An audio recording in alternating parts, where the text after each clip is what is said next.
Ayan, natapos ko na, lagyan ng, question and answer dito ta's nilagyan ko na rin ng website sa baba. Ngayon, i-match naman natin yung design sa branding ng business. Um, Puwede natin siya lagyan ng logo sa baba. Hanapin natin yung logo ni Content Cream.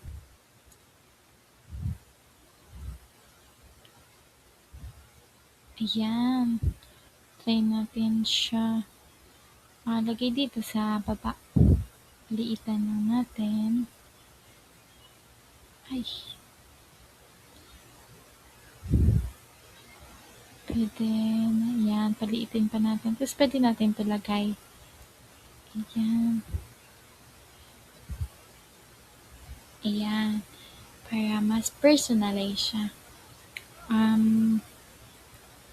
Sumunod naman, gumamit lang po ako ng 1 o 2 fonts lang or 3, ayan, para, siguraduhin pong madali lang basahin yung text. Eto nga po nilagyan natin ng logo at website sa ibaba. Bago po natin i-download, ayan, tama ba yung spelling? Madali ba siyang basahin? Sapat ba yung spacing niya? Ayan. Malinaw ba yung mga sagot sa frequently asked questions? Ayan. Kaya, ayan, pwede po natin pinutin itong share, download. Ayan, makikita po natin kung anong type ng file siya mada-download kung PNG ba,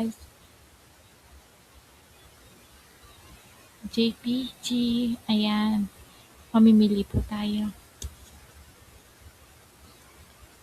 I-download po natin siya as PNG, ayan, sige. Tapos, tignan po natin siya kung anong kinalabasan niya po.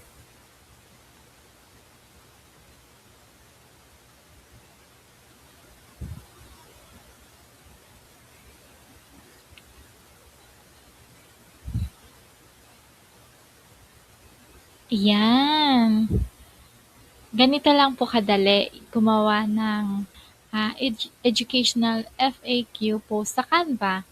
Ayan. Hindi lang siya magandang tingnan, nakakatulong pa itong sagutin yung mga tanong ng potential customers bago sila mag-message. Ayun. Tip lang din po, ayan, hindi lahat ng content kailangan nagbebenta. Minsan po, yung pagsagot sa tamang tanong, yung dahilan kung bakit nagtitiwala yung customer sa business mo. Yun.